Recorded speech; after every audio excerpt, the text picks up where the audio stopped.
Good morning, everyone. Thank you. Thank you again, everyone. Welcome to International Education Week. Welcome to Morgan State University. And this week is International Education Week, November 15th through 19. In the United States, this is a national initiative to celebrate the benefit of international education and exchange programs worldwide, including at school, college, universities, embassies, and international organizations. I ask our guests to use the chat room to introduce themselves and post related information for networking and collaboration. In the room, we have a presence of faculty, students, scholars interested in international education. We have a 90-minute session ahead of us. My name is Krishna Besta, Professor of Higher Education at Morgan State University. So again, we are celebrating international education, and thank you for joining us this morning. This is one of the sessions in the series of international program at Morgan. We are so fortunate to have the panelists and invited guests who have accepted our invitation to speak with us. You will hear from them in a minute. This session will highlight the current issues and challenges in international education. And also you will hear some tips for the research publication and upcoming collaboration. Each guest will receive a complimentary book and a certificate of participation. So to start the program formally, I would like to invite Morgan Visionary Leader, Dr. Jakob Esteke, Assistant Vice President of International Affairs here at the Morgan State University, for his brief remarks. And also he will introduce our provost you for the welcome remarks. Now over to you, Dr. Esteke. Yes, so good morning, good afternoon, good evening. For those of you who are joining us from around the world, this is my fourth year now attending International Education Week. And every year it's getting better and better. So I'm very fortunate to be part of this program. As a former international student who came to the US in 1988 to get my engineering education at Morgan State University, it's really a pleasure for me to participate in International Education Week. And Morgan has been leading among the HBCUs in promoting international education. And we have an amazing program this week. Of course, this kickoff meeting is an excellent program, and I'm very happy that we have here our provost, who will be, of course, officially welcoming everybody and opening the week-long activities that we have. I hope that those of you who are joining us today will also join us on the other activities that we have week-long. We have several activities. Some are face-to-face, but a lot of them are virtual. I hope you can join us. So without any further ado, I'm going to introduce the provost, but I'm going to say, before I do that, I want to thank Dr. Bista, the whole team. Our Internationalization of Education Task Force is an amazing team of faculty and staff members who are doing amazing things, expanding our campus and curriculum internationalization. They were formed in 2018, and already they're paying dividends, and we're really excited that the Division of International Affairs is working with them. So thank you, Dr. Bista, and all your colleagues for your amazing leadership. You make my work very, very easy, and it's really a pleasure to work with all of you. So at this time, I also want to introduce our provost, who is also an international scholar coming from China. Dr. Yu most recently served as the Dean of the School of Computer, Mathematical, and Natural Sciences. Since he arrived at Morgan in 2016, he has successfully guided the school into becoming one of the fastest growing schools at Morgan, surpassing several key university metrics and milestones. He is an accomplished academic and research chemist with more than 30 years of post-secondary education. He has amassed distinguished career with a portfolio that includes facilitating innovative strategic and academic programs, shared governance, research development, and interdisciplinary research, as well as program and research-focused grant funding. He is a highly decorated, accomplished scholar and higher education administrator, and I'm really fortunate to work under him. He's a strong supporter of international education, and I know that with his leadership, we will be doing great things going forward as we bring Morgan Global to Morgan. So thank you so much, Dr. Bista. Provost Yu, it's a pleasure and honor to introduce you. Please say a few words of remarks and officially welcome our guests and officially open our week-long event. Thank you, Dr. Bista. Hello, good morning, good evening in Asia, and good afternoon in Africa and Europe.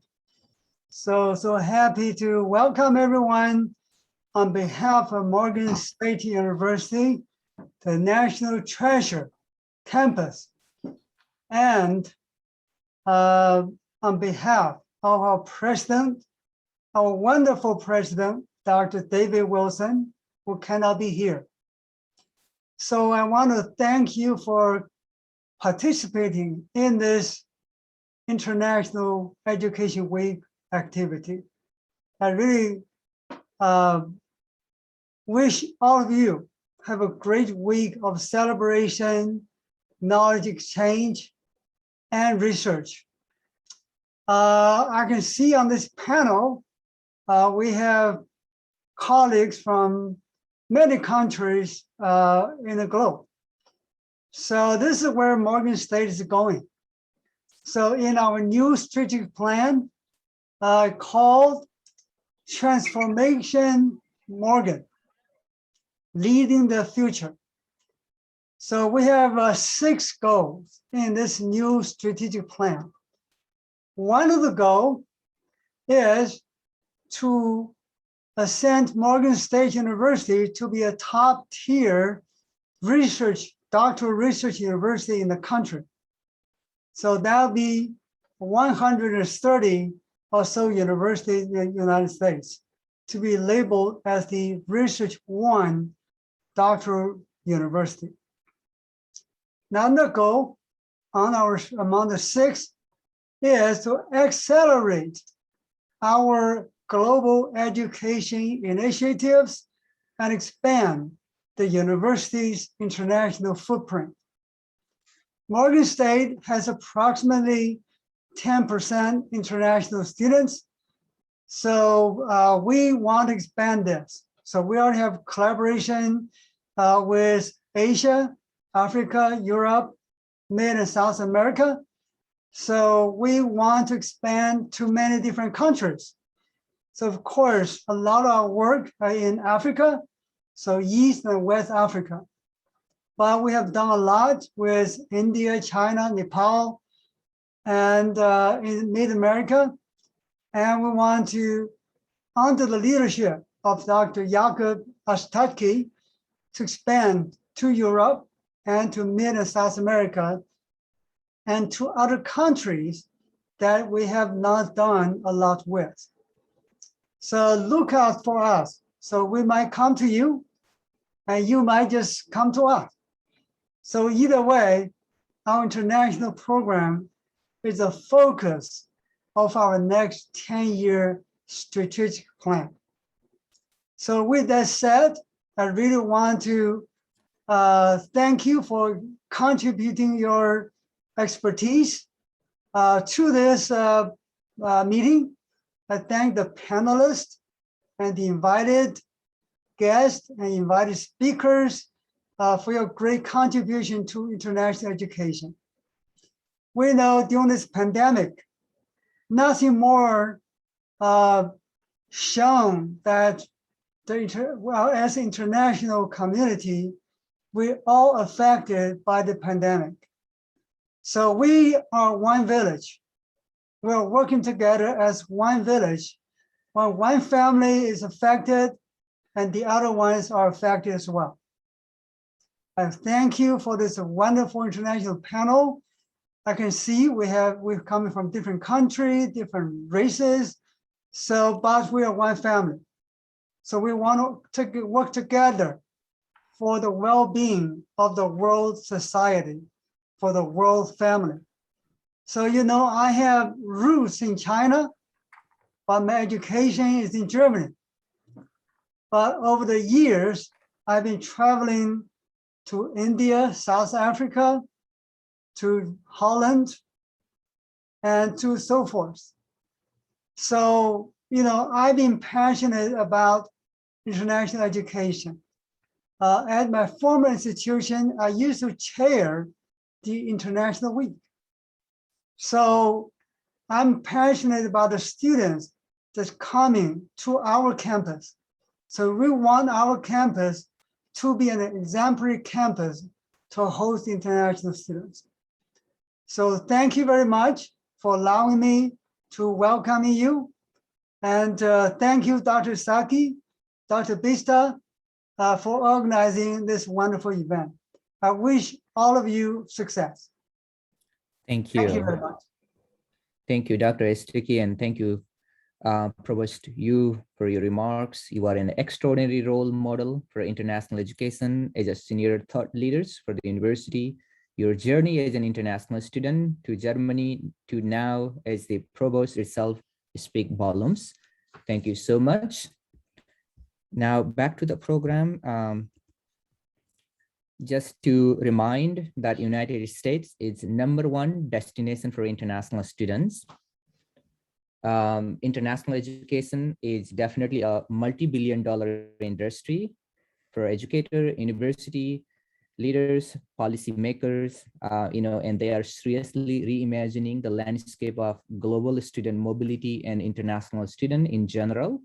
Our institutions of higher education cannot survive without international students. If we just look at on my screen, you can see the universities around the world with the highest percentage of international students on campus, including American University of Sharjah with 82% international students, London School of Economics, and many, many other universities in the US and outside. And Morgan is also fortunate to have nearly 1,000 students from different countries. The same thing with the foreign-born professional in the US.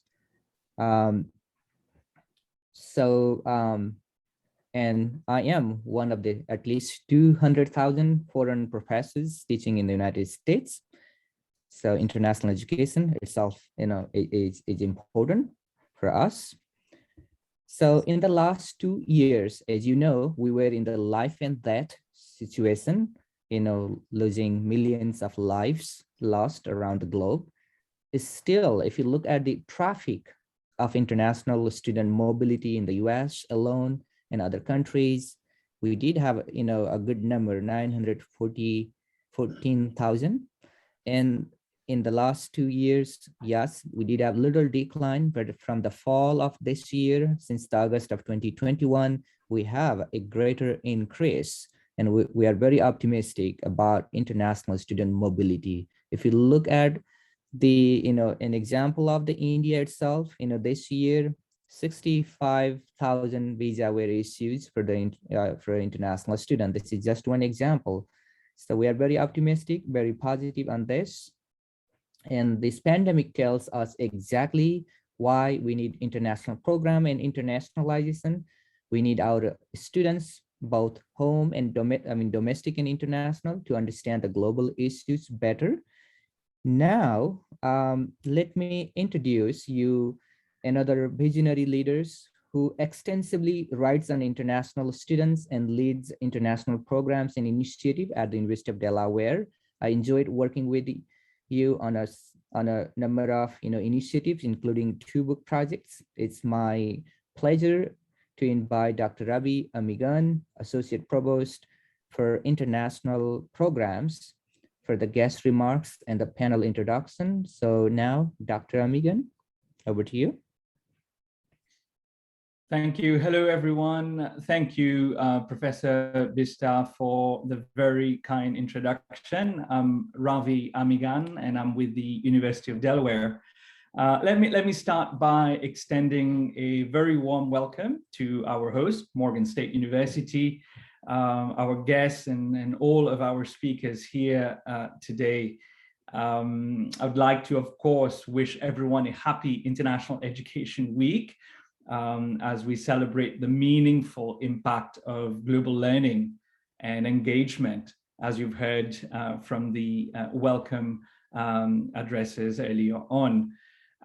This is so key as we continue to dedicate our important work in building a more interconnected and compassionate world on a daily basis. So today I was invited to come talk a little bit, spend a few minutes introducing our new book, as you've heard from Dr. Bishta, COVID-19 and higher education in the global context.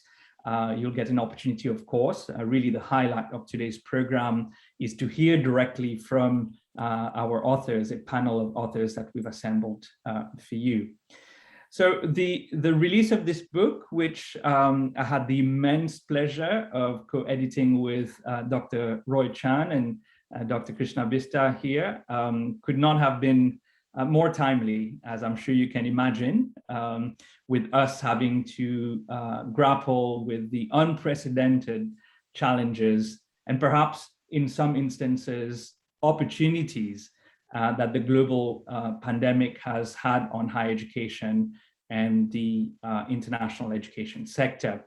The COVID-19 outbreak, as you know, has been characterized as the biggest test of resilience and perhaps relevance for higher education institutions in recent times. And it has required many institutions like the University of Delaware to adopt innovative and risk mitigating responses so we can prioritize access to learning and at the same time safeguard the health and safety of all of our students worldwide.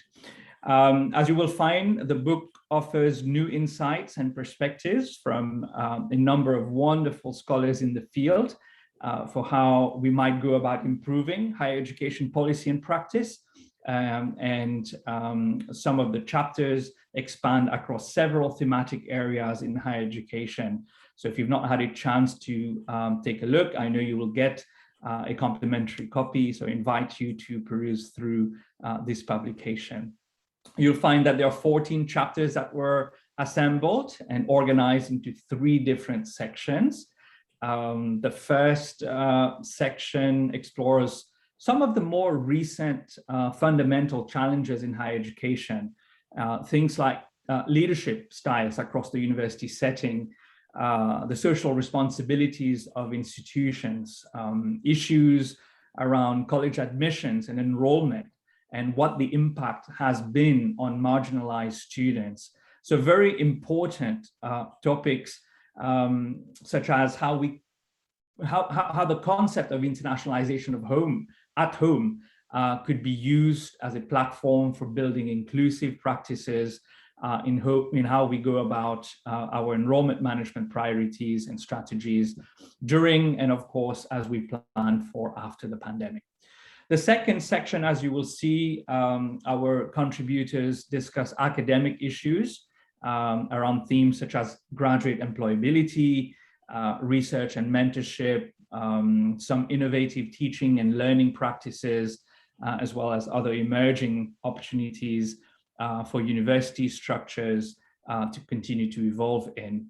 And then, of course, we finish the book in a third section that addresses topics on public health and student wellness and well-being, how global partnerships and collaborations have been forged over the past year and a half, and of course, very importantly, ways in which that institutions can continue to humanize the academic advising experience despite a very heavy emphasis being put on information and communication technologies. So a multitude of topics that are very relevant to all of us who are ingrained in higher education or international higher education around the globe that we tried to capture in this book. So in working with our authors over the past year or so, our hope was that this selection of chapters as featured in the book will not only provide insights, but also empower educators, administrators, and practitioners in their daily work at the university with new ideas and guidance that they can apply to their work and continue to work and deal with the lasting impact of the pandemic. So let me take a moment to thank all of our authors, our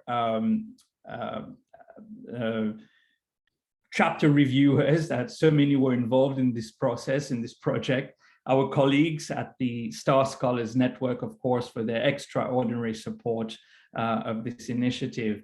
It goes without saying that we owe a big thank you to Teradata, who you will hear from in just a bit, for sponsoring the open access publishing of this book, something that is very much aligned with the philosophy of the Star Scholars Network. So let me shift gear a little bit here and kick off the panel segment of our program.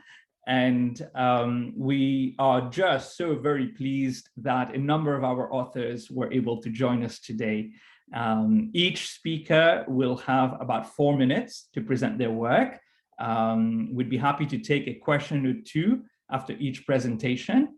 And for additional questions, we kindly ask that you hold them until the end of the program, when we'll have an opportunity again to answer more of your questions. So without any further ado, let me turn it over to our first panelist. And speaking about the chapter on the evolution revolution is Dr. Alison Silvers and Dr. Leslie Ekpe. Thank you so much for that introduction, and thank you to all who are here. UNT Health Science Center is also very grateful to actually be represented in this as one of the many co-authors with everybody. To begin, we decided to actually take a very interesting approach to leadership strategy, what we actually call leadership speciation. And so Leslie and I began to delve into what business leadership strategy looked like as applied to the context of evolution. We specifically focused on the principle of punctuated equilibrium. And what that specifically involves is actually looking at evolution with sudden bursts of something like an environmental change, or in this case, COVID-19. And when you have such sudden impact, it causes individuals, universities, organizations to have to figure out how they are going to survive currently and how they are going to survive post-pandemic, and what that new normal is actually going to look like.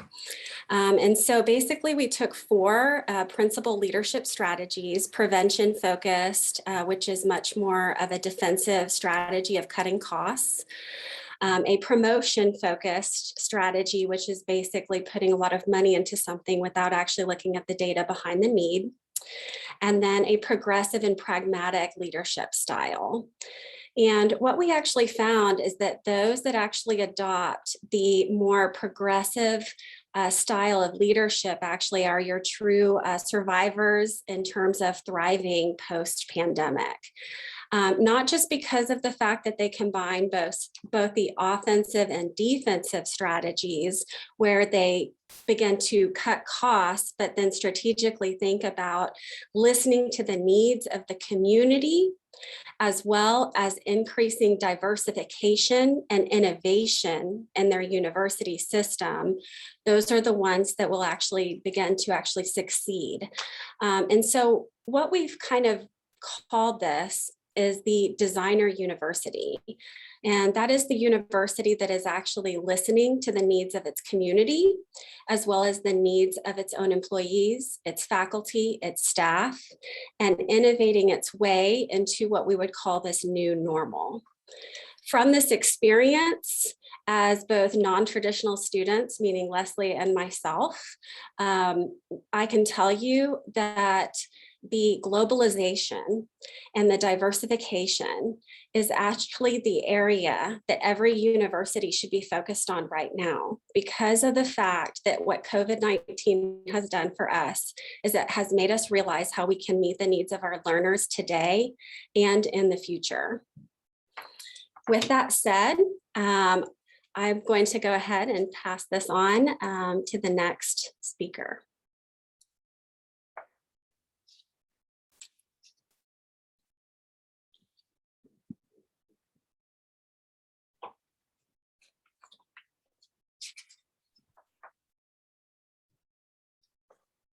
Thank you so All much. right.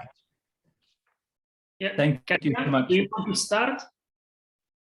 Yes, I'm sorry, I'm having a little break in my connection here, but certainly Ekaterina, and I don't know if Giorgio is here today, but it's such Yeah, a we are here.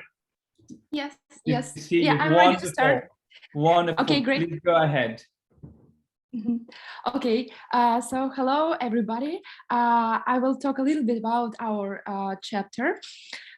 So the chapter elaborates on the results of the survey conducted by International Association of Universities in 2020.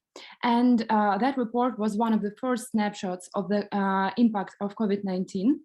And in the chapter, we focused on global collaboration of universities and other actors in higher education as a solution to multiple challenges that we, of course, see nowadays.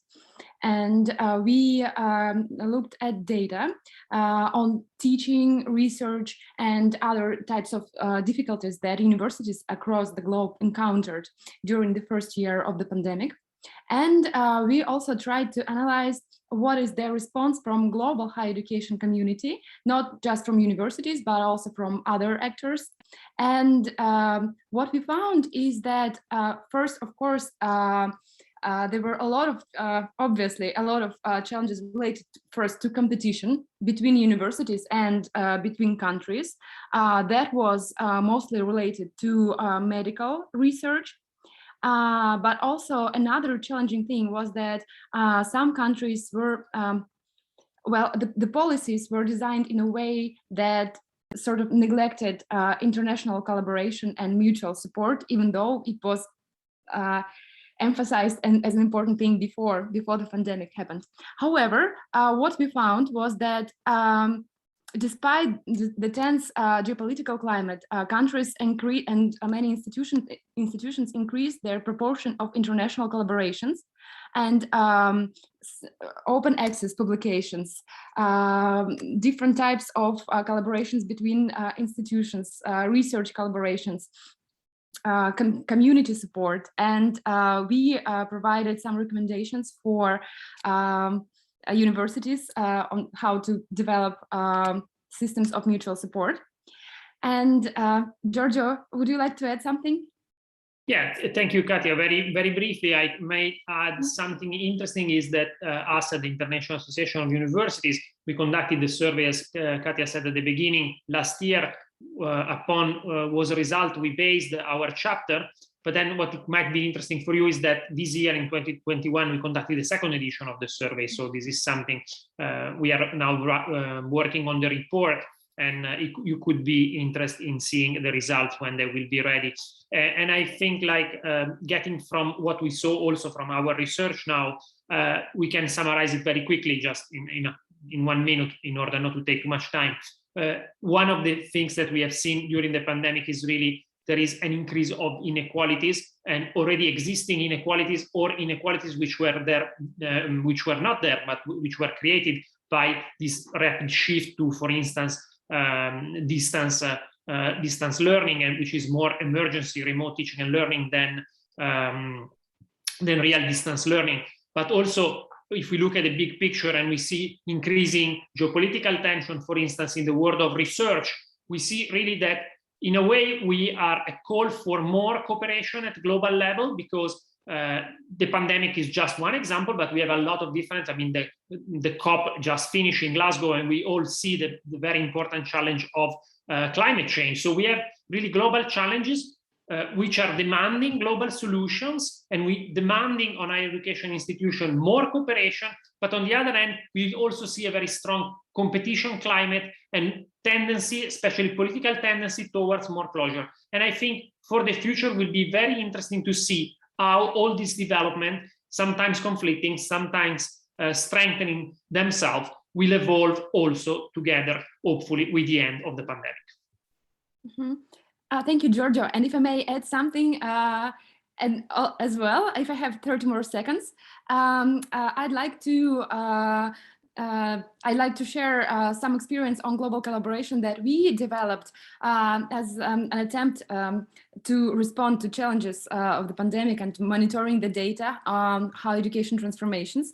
And this year, we established Higher School of Economics with its partners from 9 different countries, and including IAU.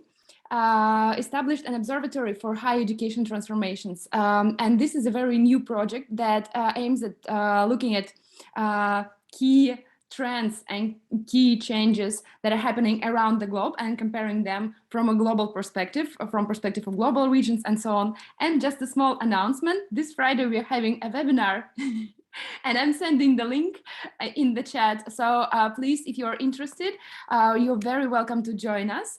The webinar is about EdTech as an alternative to universities. So those of you who are interested in this, please, you're very welcome. Thank you.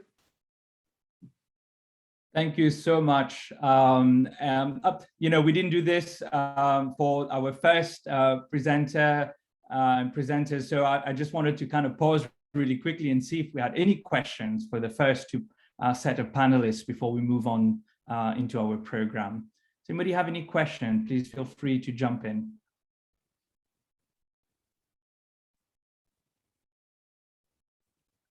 Okay. If you're holding your questions for the end of the program, we'll take them then. I'd like now to turn this perhaps over to Molly Harry, who wrote a chapter on financial ramifications of the COVID-19 on Division 1 athletic departments. Molly, welcome. And if you wouldn't mind sharing a few insights from your chapter with the audience. Thank you. Awesome. Thank you for the introduction here. So college sports is sort of a really unique Americanized phenomenon, if you will. So this is a very niche area, but it gains pretty national interest in general. But COVID-19 obviously shut down college sports as well as everything else. And this cost one of the leading governing bodies of college athletics roughly $1 billion. That governing body disseminates that funding to its member institutions, roughly 1,000 institutions across America, and 1 in Canada and 1 in Puerto Rico as well, territory of the US. So this had very wide range ramifications financially for these institutions. One of the myths is that the big time sports programs in America generate surplus revenue for their institutions. And this is actually only true for 25 schools. So this the cancellation of the major March Madness tournament and other subsequent funding really hit these institutions and the athletics departments very hard. And particularly it hit the athletes really hard, which I'm a very student-centered person. So I'm going to focus there and then transition a little bit also into how it really influenced some of the international athletes as well. So the major buckets that I want to focus on furloughs, hiring freezes, and terminations were pretty common across the NCAA. And also cutting sports was fairly common. And the sports that ended up being cut were sports such as golf, tennis, swimming, and field hockey, which tend to have a very international interest and have student athletes from across the globe come to America to receive a college education while also competing in their sport.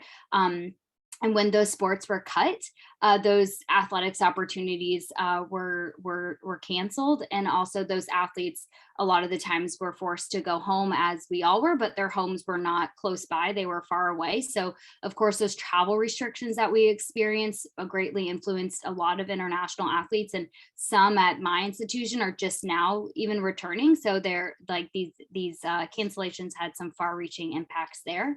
I'm also going to focus on some of the eligibility extensions. So athletes in America have 4 to 5 years of eligibility. You get that 5th year if you're injured or something along those lines. So they have 4 or 5 years. Well, the NCAA, because athletes' academics, their college experiences were really upended by this pandemic, offered an additional year of eligibility across institutions for these athletes to engage in. This was highly expensive for these institutions to do. Anywhere from $1 to $3 million on top of a normal budget was some of the expenses, particularly at larger institutions with bigger athletics departments. And again, this impacts a lot of international athletes. Do they decide to have that 5th year of eligibility or even a 6th year of eligibility? That's something that they need to consider as well. And a lot of the times international athletes are not on full athletic scholarships, so they're also paying often high tuition rates as well. So there is some caveats there if they should decide to return. And bringing it back to some of the financial safety protocols that were implemented were very costly for athletics departments too. So anywhere from $500,000 to $2 million extra dollars were what athletics departments were spending in order to, of course, keep their athletes safe, which is important, and their other staff members. But again, that all adds up pretty quickly there. And then some other, as I run out of time here, some other areas that we're focusing on for the future with this is continued health and safety training for people. COVID's likely, we're hopefully on the tail end, but we just don't know what's coming next. And then also having reserve funding so that you can better support your athletes going forward should something this drastic happen again. So thank you so much. And I look forward to the rest of the presentations. Thank you so much, Molly. Very interesting. Anybody has any questions for Molly? Okay, at this time, I'd like to perhaps check with everyone in the audience if we might have missed any authors who are present here today to perhaps give an overview of their chapters. Is there anybody in the audience who are also authors of this book? Okay, if not, then I'm going to quickly turn it back to our current presenters and perhaps ask you if you may be able to share a tip or two for our guests here on how you went about conducting research and publishing your chapter. What did you find insightful as part of the process? And any tips you might have for those who are looking and seeking to contribute in such ways. That would be wonderful. I don't know who wants to start. Alison, perhaps. I don't mind going. Thank you, actually. So Leslie and I actually decided to approach our chapter actually using a phenomenological approach. So it was strictly qualitative.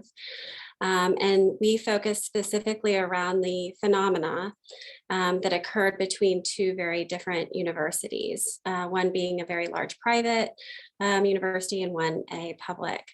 And by incorporating this and looking at the phenomena in this qualitative approach that we were dissecting, while also being forced virtually online, we were able to kind of move through this process, not only by reflecting on our own experiences, but also by observing what was actually going on. And so what was nice about this is that we were both sitting at this from the inside, what we call the inside and the outside, right? Where at the time I was actually a student, Leslie's actually just now wrapping up her doctorate. And so we were experiencing it both as doctoral students and also doing research, but moving that research into this virtual world. Ironically, I would actually have to say that this has opened up the new era for, I think, where we will be able to actually tap into research opportunity on a global scale because of the fact that we can work with anybody across the globe and tap into new innovative minds and people that think differently than us, right? And that, I think, is where research is going to just explode with opportunity. I think that with every negative, there's a positive. And so I actually see this as an opportunity for where students, and specifically the graduate students that are out there, because I know how it feels, to actually delve into research and new methodologies and create new methodologies, and tap into applying and doing some of these book chapters, and working with colleagues from across the globe, because you will gain such a lucrative experience just working with these collaborators. Absolutely, very, very interesting points made there, Alison. Thank you so much. Perhaps turn this over to Katerina and Giorgio to share any insights you might have had, your experiences writing this chapter. And of course, we're really eagerly awaiting the final results of your ongoing survey and project. So anything you could share as part of the process? Yeah, sure. I guess I'll start and then Giorgio can continue. Well, Giorgio can tell more about the data that IU collected for the report, which is really really impressive work and a lot of data. But I'd like to note one thing that that occurred during the reflection on cases of collaborations, because I cannot say that we were surprised, but it was really pleasant to see that there was a lot of proactivity at the university level, and also a very interesting thing about the community activity, because the support of the community activities, I mean the teaching communities became more active, and administrative communities, and there was real interest in sharing data with each other, which you probably also noted from an increased number of webinars. Everybody was curious about what's going on in different parts of the world, and I guess that was quite a uniting experience after all, even though of course all challenges remain, such as things that Giorgio noted before, like competition between institutions and geopolitical factors and so on. And now I'd like to leave the floor to Giorgio to talk about the data collection for the report. Yeah, thank you very much, Katia. Maybe first, before going to speak about the data collection, one important thing to underline is that I am coming from the International Association of Universities, so I'm coming from the NGO sector. So the International Association of Universities is an NGO sector, is an association of universities, as the name says, but our main mandate is not to conduct academic research. So we are not academics ourselves. And I think one of the very interesting parts, at least for myself, in writing this chapter, was the collaboration with Katia, and the collaboration from a more academic way of conducting research and writing a chapter for an academic book, which I think it was a very interesting learning process also from our side. From our side, as International Association of Universities, we conducted, and we have conducted the first edition, which was used for this chapter, and we have conducted the second one, was a report we are writing and hopefully will be published in January. So unfortunately, I cannot share it with you right now. It was a quantitative survey that we created together with a team of experts from our member universities. So we used academic expertise. It was a quantitative survey, as I said, which was distributed to our network of higher education institutions, not only our members, but all our higher education institutions recognized in the world, because one of the things that we do at the International Association of Universities, we also maintain the World Higher Education Database, and this I can show you, I can share with you the link later on, which is it's a catalog of the about 20,000 higher education institutions which are recognized by national governments around the world. So I think as a learning process for my side, I would say it was this really interesting connection between the NGO world and the academic world. And I think what has been very interesting in this cooperation is, and also one of the reasons why I'm here, is also to listen to you and your perspective from the academic side. Thank you, Giorgio. Yes, I totally agree, because also for us, for me, it was an opportunity to work with real actual data collected really promptly at the very beginning of the pandemic. And by the way, I've sent the link to the first report in the chat window for those who haven't seen it yet. Thank you. We had a question from the audience, and Giorgio, maybe you've touched on this slightly in terms of the survey itself or the study being a quantitative study. But a question here is specifically about the method used. I don't know if you wanted to kind of, expand a little bit more as to how you constructed your instrument and where did you get the... Yes, I can go a little bit more into details. I mean, the process was first, we started with the construction. We created, as I said, a working group. The working group was composed by different members. Many of them were academic leaders from different higher education institutions in the world. Because we wanted to have really this global perspective. Then us at the Secretariat, we drafted a first series of questions. We got some feedback in order to finalize a first draft. Then we selected some institutions. So we called upon our members to have a pilot group of institutions, which they piloted the survey. And again, they provided institutional feedback. One thing which is very important that I should underline here is that the questionnaire was an institutional survey. So we didn't want many replies from the same higher education institution, but we wanted to have the institutional perspective. So one thing that we really stressed when asking higher education institution was to have a consultation inside the higher education institution in order to have an institutional perspective. We know this is never possible 100%, but we tried to really have that consultation and that representation of the institutional view on the impact of the pandemic. Then we created an online survey.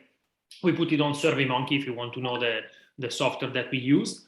And then we started a campaign which was done through the World Higher Education Database that I mentioned before, but we also work in partnership with a lot of other organizations and association of universities around the world. And here I have to thank all the partners which for the first edition just disseminated, and for the second edition also co-created the questionnaire, because in the second edition there was also a strong partnership with some higher education association which helped us co-creating the survey. So, and then once we got the data, as I said, the survey was only quantitative. I mean, I can say at the moment it's still only quantitative, because in the future we are also planning to have some qualitative analysis, but not at the time being. And then the usual research process, collecting the data, analyzing it, and producing a report. Fascinating project. Okay, do we have any questions so far?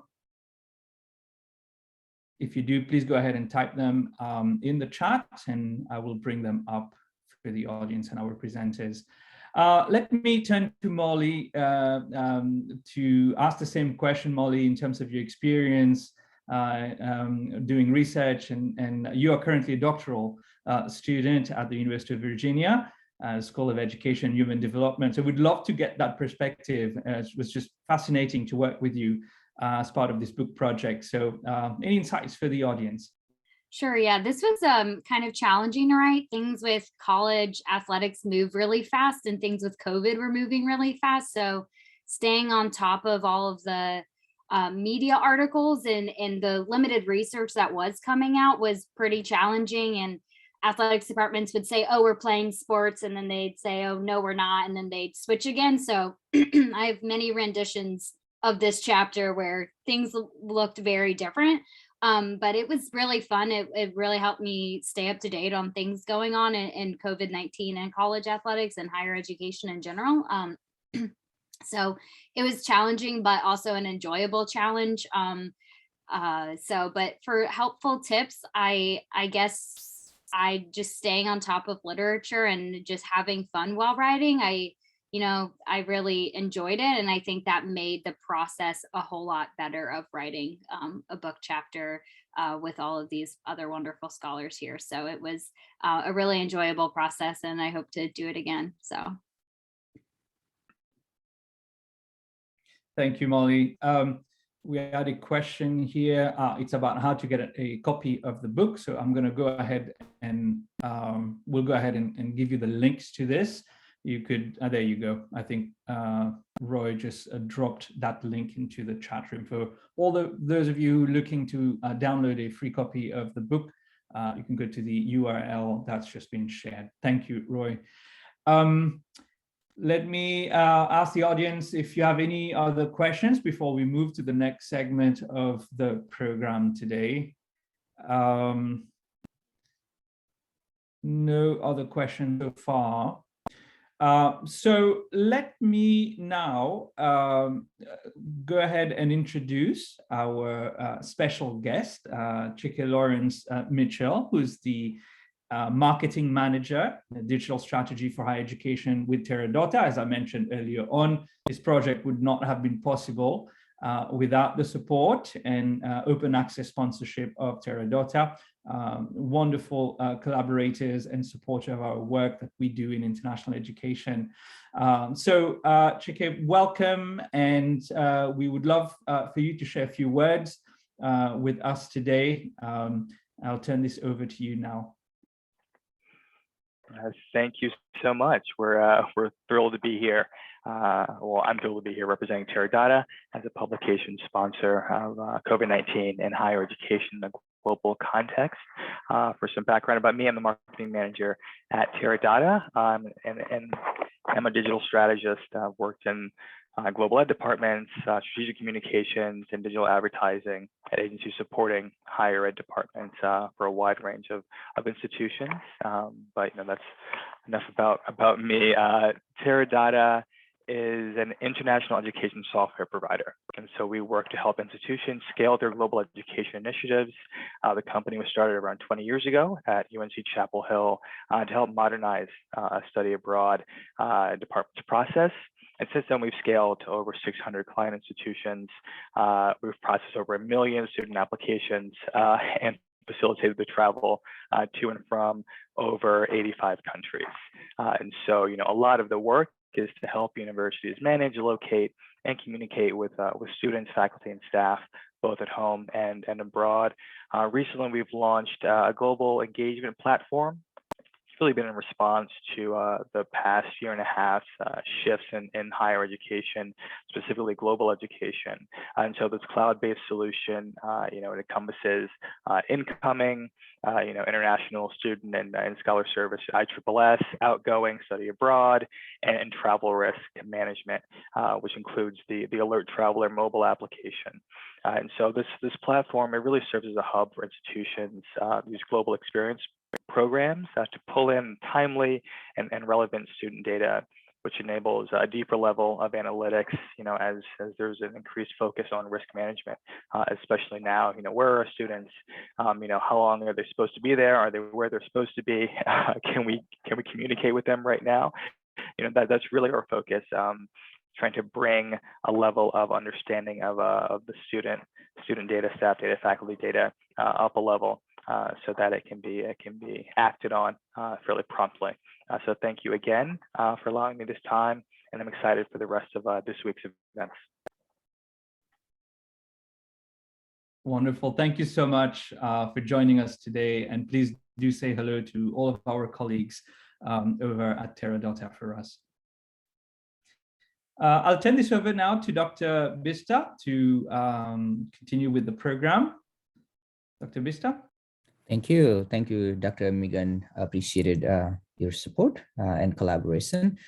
So all of you again, welcome back to our International Education Week. This is an important segment or the part of our educational journey, and also I appreciate all of you joining across the globe, from India to Italy to all the way to Middle East, from Iraq to Russia. We have still 110 scholars in the room, and also I see the presence of our advisor, our colleague and former president of CIES, Dr. Ratna Ghosh. Thank you very much. And also I see the editor of some of our journals in the Star Scholars Network, including Emani Sala. Dr. Sala is the editor of Journal of Interdisciplinary Studies in Education. So this is a great celebration, the start of International Education Week. We have still a few more updates. And then here I am going to update you regarding our upcoming conference, the Society of Transnational Academic Researchers, the 2021 conference. This is a virtual conference starting on December 10th through 12th. And also we appreciate the greater support of Morgan State University, OP Jindal Global University, and Association of American Colleges and Universities. Now the program is available on the website. You may not know your university thought leader could be one of our keynote speakers. We have the program representing at least 40 countries. And this is also the part of our regular event of Noam Chomsky Global Connection Award presentations. I hope you will be there to enjoy and celebrate. The journal, as I mentioned earlier, we have 8 different journals in our network, and these are the open access journals, and each student and faculty should have equal access to serve on the team, also collaborate with our scholars around the globe, particularly from the Global South.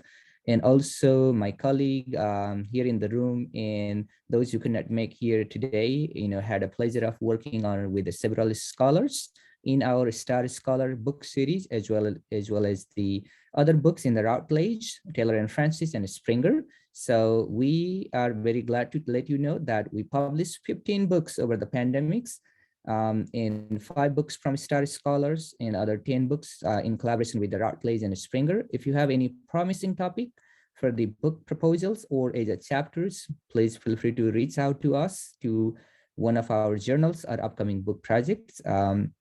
And here is the information about Noam Chomsky Global Connection Awards. We have several categories for the early career scholars to those lifetime achievement of our scholars, including 1 or 2 for the doctoral students. So continue working. Now I would like to invite my colleague, Dr. Roy Chen. He's the director of doctoral program at Lee University, Tennessee, for his closing or brief remarks. And Roy and I had an opportunity, the fantastic time to publish maybe 5 books or 6 books together. Yes, over to you, Dr. Chen. Thank you so much, Dr. Vista, and thank you, Morgan State University, for hosting this webinar, and happy International Education Week. I'll keep my remarks within a minute or two. I want to first thank all the contributors as well as the chapter reviewers for participating in our book project. We believe that this is very timely, given that the COVID-19 pandemic has lasting long-term effects. And I think when we think about global education, we need to be aware that COVID-19 is not going to disappear anytime soon. It's going to be here for quite some time. And we as researchers, as well as practitioners and policymakers, need to prepare for the future of global collaboration to solve global pressing problems, as what we've learned from the second presenter. My task is just to highlight some of the themes of the 3 presenters, particularly the 3 chapters. I think from all the 3 presentations, I think one of the key themes is collaborative leadership. We have to collaborate and cooperate with different agencies and institutions to ensure that everyone is working in the same page. And when I think about collaborative leadership, I think about when individuals or practitioners, work within a group, communicating and contributing during all types of activities and initiatives while working towards a shared goal or specific task or outcome. And I think that's important as we think about, saving resources, particularly for financial resources. We have to think about how we can help foreign institutions to provide cost-effective method to study the new market and adjust to certain modification when we think about global course curricular and study abroad and virtual exchange. All of these are initiatives that we need to further our dialogue as well as our research agendas, because one book that Dr. Vista and I were working on, I just published this past August, is Online Teaching and Learning in Higher Education During the COVID-19 Pandemic. And I think it's a very timely resources when we think about how we can help students and having students give different different options when they think about learning in higher education, that it's not just face-to-face instruction, but it's also online learning as a supplement in addition to what we do face-to-face. But all that has to say is we need to find, we need to collaborate globally to solve global problems. Collaboration is key as we move forward in the 21st century. And hopefully, when we think about the endemic, hopefully within the next 1 to 2 years, we can go back to a somewhat normal schedule in global higher education. So I want to thank everyone, all the panelists, and all the book contributors and authors who helped deliver this very timely book project, and special kudos to the Star Scholars Network as well as the Journal of International Students for helping us launch this project, as well as our sponsor Teradata for helping us provide open access to our book project. So take it back to Dr. Bista to end the session. Thank you, Dr. Chen. Appreciate. One of the goal is to provide mentorship, collaboration to the early career, professional, including our graduate student, doctoral student, and also build a collaboration with those colleagues from the global South. And to some extent, we're so fortunate to build that relationship with the senior scholars, including here Dr. Ratna Ghosh and many other scholars who have been already in the field for 500 years or so. Kidding. And also in the room, I was so fortunate to see my doctoral student, Karen Irving, recent graduate, Dr. Mark Brothers. This is the role model that you have been doing. I see Dr. Ruth here and many other colleagues, and Molly, representing. I think this is a collaboration that we want to cultivate to inspire the new generation.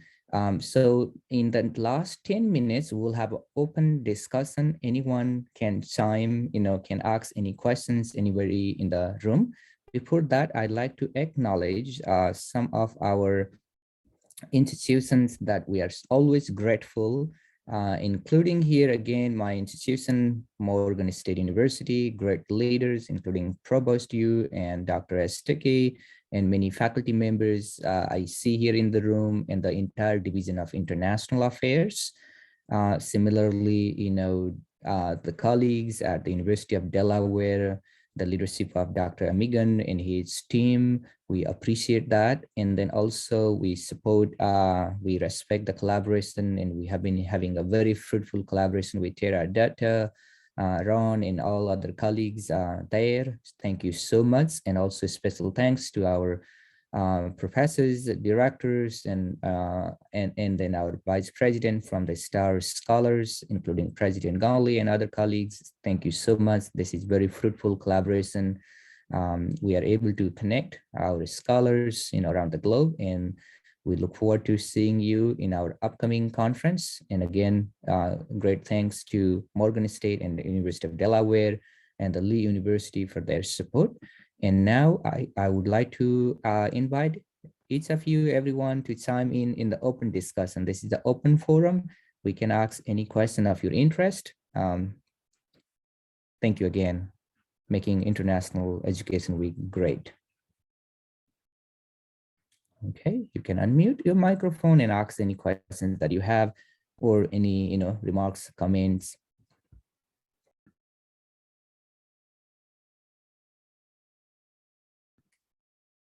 I know it's quiet, lunchtime, maybe in many places, or maybe bedtime, other part of the globe, but still we are here. Excuse me, Mr. Sir. So what I want to know something about, it is the time of COVID-19 and running it about, it's also having around the world. But can we call it post-COVID-19 or something else, sir? And how was the result of international education, higher education? Can we assume this, sir? Yes, good question. Dr. Amigan or any of my colleagues want to chime in? Can we call it post-pandemic collaboration something? Yeah. May I respond to that? Please. Yes, please, Yes. Dr. Tijani. Dr. Yes, Tijani is our Executive Director of International Collaboration. Yes, please. Yes. Thank you very much. And I thank you for putting this together. I want to thank Dr. Astake for giving us that strong leadership and mentoring at the international affairs. Can you hear me? Yes. Having said that, I recently participated in a workshop, no, excuse me, a conference at University of Georgia, Athens. And this issue also came up. And my response is that we've seen so many themes saying post-pandemic, pandemic, Mhm. and what have you. And I think it is quite misinformation or miseducation that leads to learning a little bit about the situation that is not really post. We can talk about post-pandemic because we do not know the end of the pandemic. I think the best word or nomenclature is to say syndemic. Syndemic because it keeps changing. We thought it was over. You have the variant coming up. Why you have some countries opening up their borders and ensuring that the mobility of scholars and faculty is rigid, and then the retooling of the curricula, as well as other components of learning, such as study abroad and what have you. Is based on creativity and innovation. So in my opinion, I think we should be talking about the syndemic because we do not know the end of it. And this idea of syndemic is not mine. I also learned about this, the use of the word syndemic from a medical, those in the medical field at a conference in Nigeria some few months ago. And then when the title of that paper says syndemic, learning and whatever in syndemic, I was curious. And I concur with that presenter that it is indeed syndemic in view of the reality of the fact that nobody can say this pandemic is about going, and nobody can historicize the post-pandemic. And that would be my view. I mean, I may be wrong. Thank you. Thank you, sir. Thank you, Hakim Zamani. Okay, thank you, sir. Great question. Any other thoughts you want to chime in?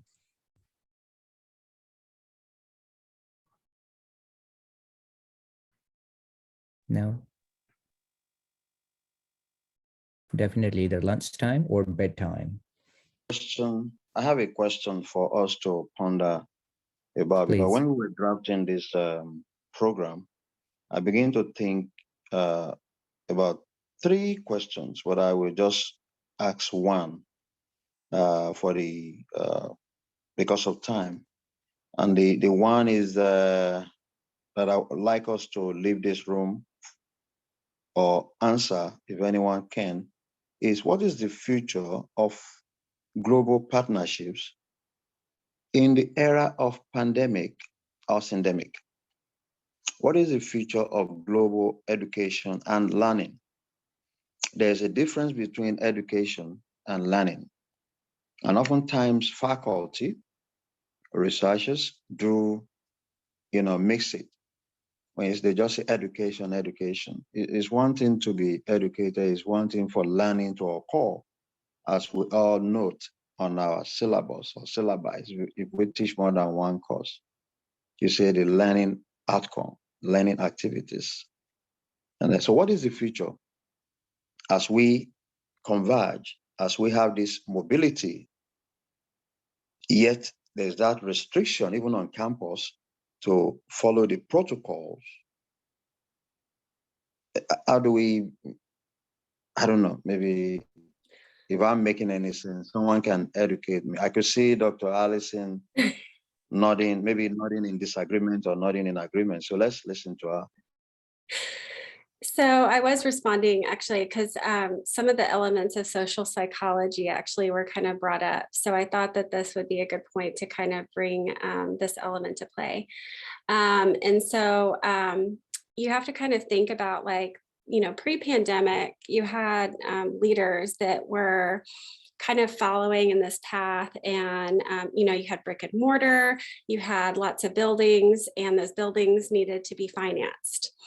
The pandemic actually kind of opened up the area of continuous learning, right? So people were able to tap into getting certificates that they wanted to get at any time of day. So you could, you know, have a non-traditional learner that could get, you know, a badge in something or a certificate in something.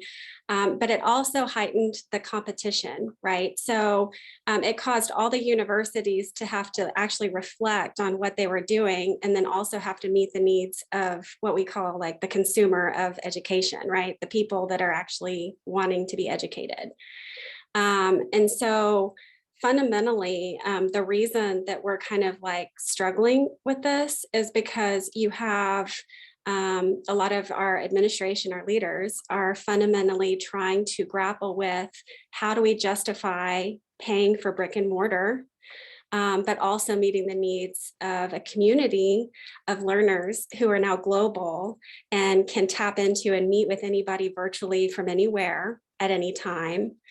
And at the same time, meeting the needs of these learners that might want to continuously learn, meaning not be educated by what I call the crisscross applesauce of a syllabus, you know, do this and we're going to assess it this way and it's attached to this.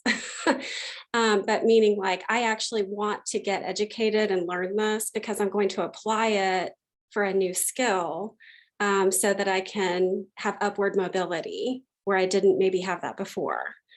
And so that's kind of what we're grappling with. And that's the area, the target, I think, that a lot of our leadership has actually missed, is listening to what those needs are and actually delivering.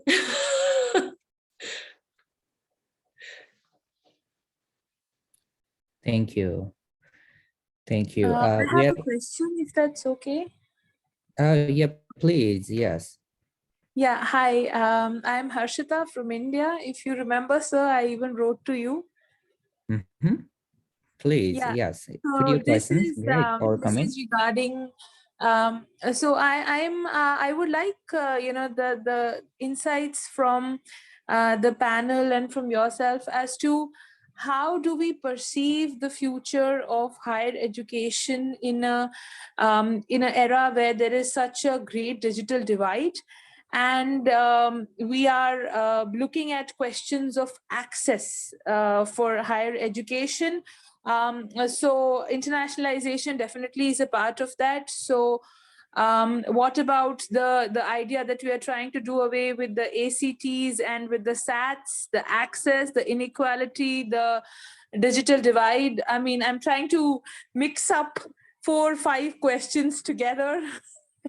Sorry for that, but because of paucity of time, I'm trying to, you know, gain as much as possible from all of you. Thank you so much, and congratulations for a wonderful session.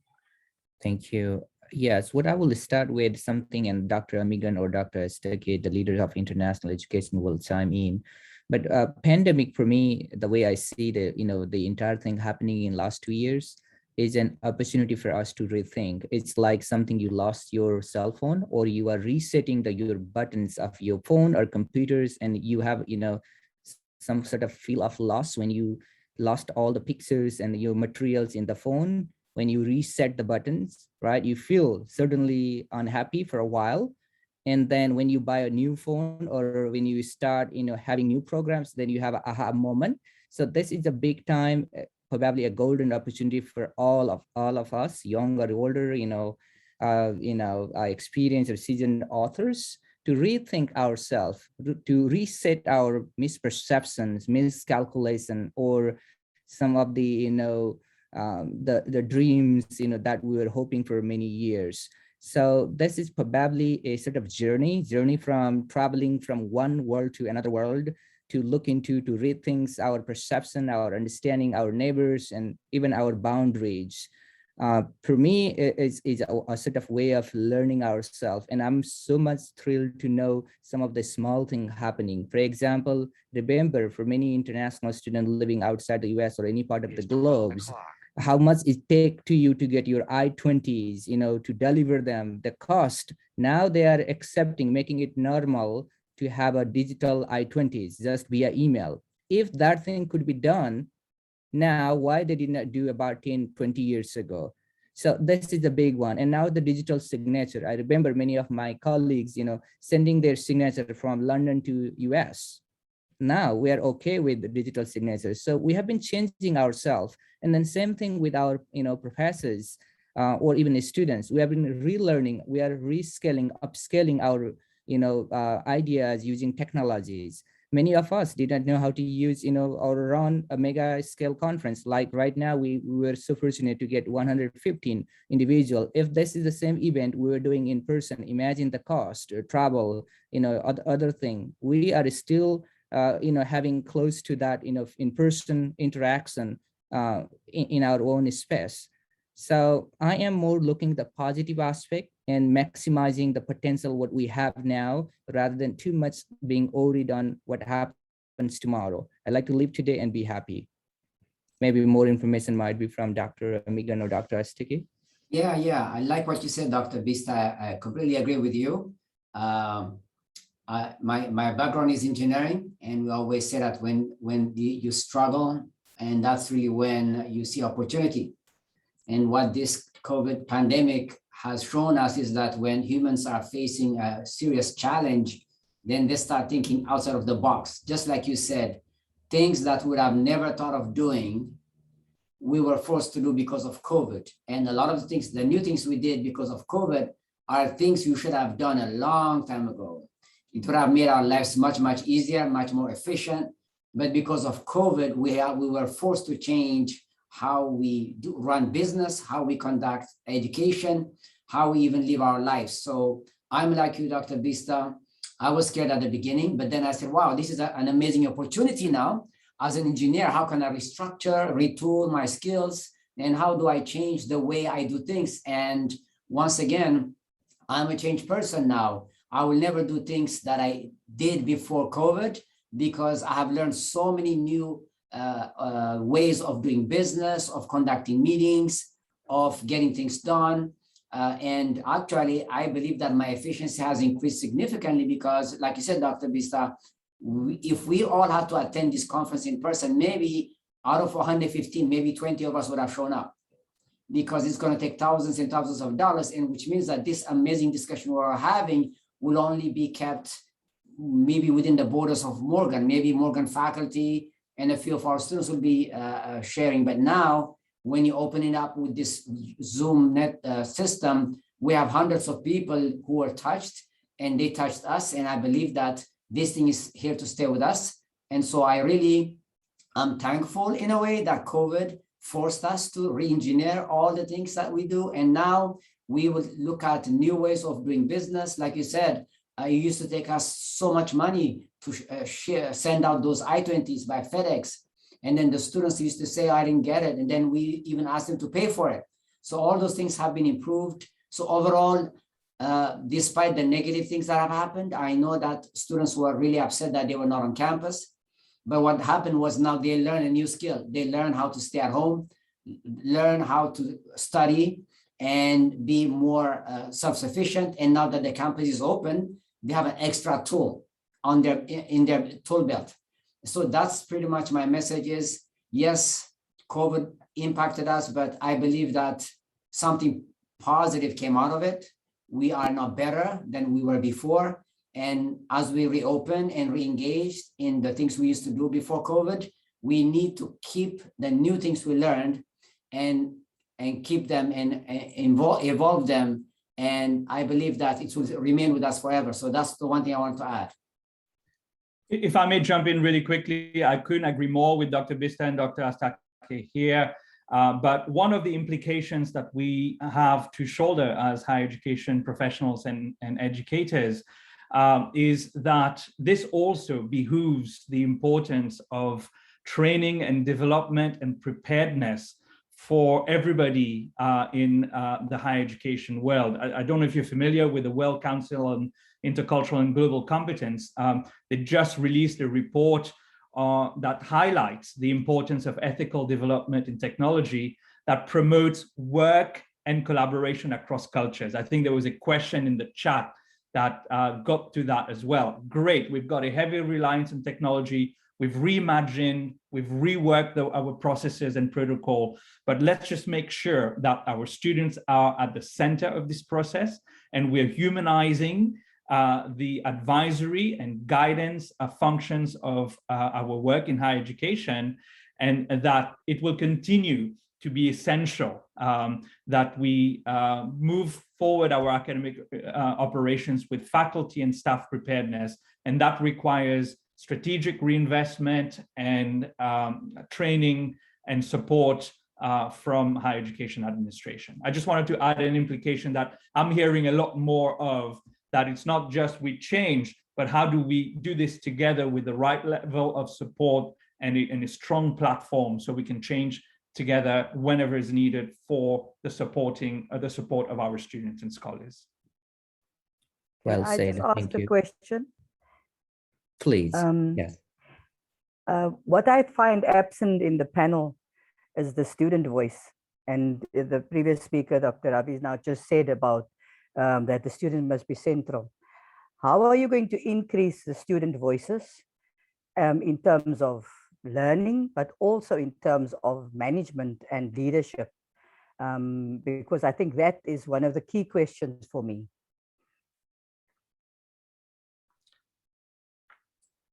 Universities, can I add my point, Dr. Bista? Please. Yeah, so I sit on the cabinet meeting with the president almost every week, and that's the first thing, that's one of the things we discuss every week in our senior leadership cabinet meeting. The students have changed, they have been impacted significantly. And just like you said, Ravi, students were forced to learn online and faculty were forced to teach online. But I think the impact was more on the students as compared to the faculty, because especially we are like HBCUs and minority serving institutions where students come with a serious disadvantage from the beginning, and now they were faced with this working from home. And I felt it in my own household, where my kids are fortunate that they have their own bedroom and they have their own laptop and they have unlimited Wi-Fi. A lot of our students at Morgan didn't have a room they can share. So some of them were studying in their living room, dining room, while their brothers and sisters were running behind them. Maybe their mom was cooking in the kitchen. And a lot of them actually didn't even turn on their cameras because they didn't want to show their inside of their home. So you are right. We have to figure out how do we bring everybody together, because we sometimes forget and we assume that everybody has access to unlimited internet, unlimited access to time, very safe environment. A lot of our students told us, I feel very, very safe coming to the campus. I don't want to stay at home because when I go at home, the learning environment is so bad that I cannot even concentrate on school. So you've made an excellent point, Ravi. What do we do? How do we come together? And now that we have some breathing time, where we're back on campus, and that's why Morgan increased enrollment by 1,000 students. This is a historic enrollment for our 154 years. Why? Because a lot of our students said, I've tried learning from home, it is not for me. And they all wanted to come in. Actually, we got more students that we could handle. We even had to rent a whole hotel room. We closed off a whole hotel room 10 minutes from our campus to host a lot of our students who came out of state.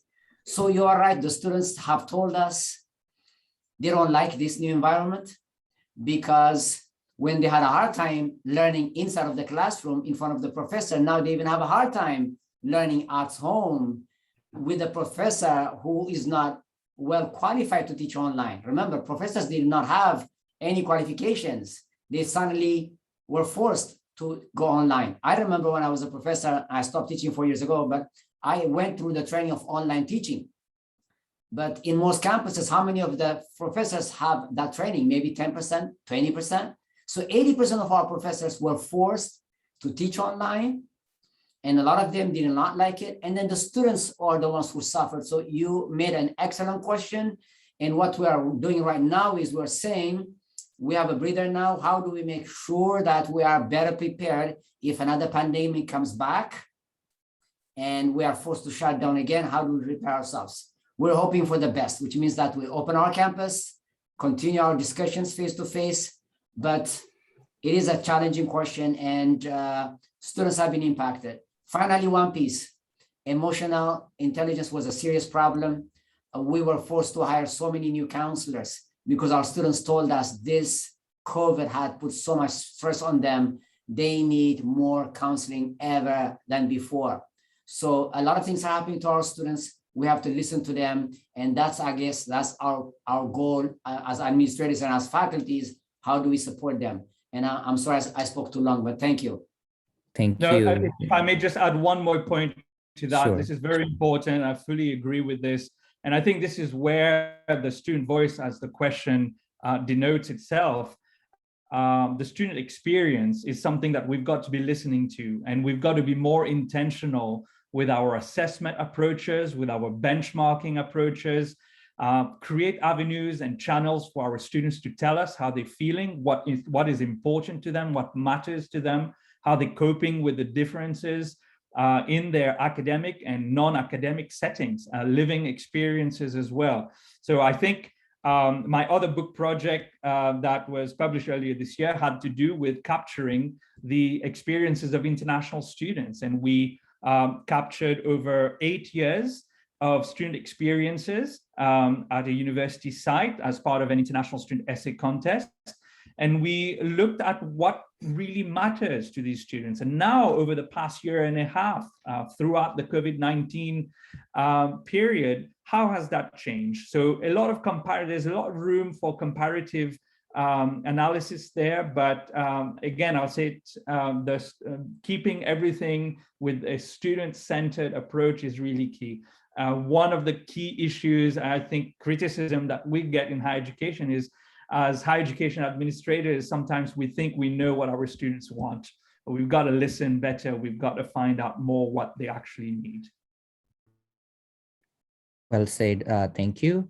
Talking about the students, again, we are trying our best to include students in our research, in our collaboration. In the room, again, I'd like to acknowledge Karen Irving. She's the president of the Student Association. And you heard the Molly earlier presenting. She represents as a student from University of Iowa. And Dr. Wei Chen and I were so fortunate to document the teaching learning experience, I think from 15 different countries, how they were doing. And Dr. Amigan's book was a role model. And this year, Morgan State University president and provost has supported a book on documenting the student experience. I was also, happy to collaborate with the Spelman College. So few, such project that documents the scholarship, particularly the student experiences are coming out. Hopefully, by the end of the next year or the middle of next year, I will be able to share those things. So we are almost top of the hours. Again, take this opportunity to thank you and making International Education Week successful. So happy International Week. You will be receiving email from us with the book as well as the certificates. Again, thank you so much, everyone taking time to listen to us and making it a great International Education Week. Have a good day. Thank you. Thank you, everyone. Bye. Thank you so much, Dr. Bista. An amazing session. I learned so much. And Thank you, sir. An amazing start. Thank you all. International Education Week. Thank you. Good day. Good night. What a way to start it. What a way to start.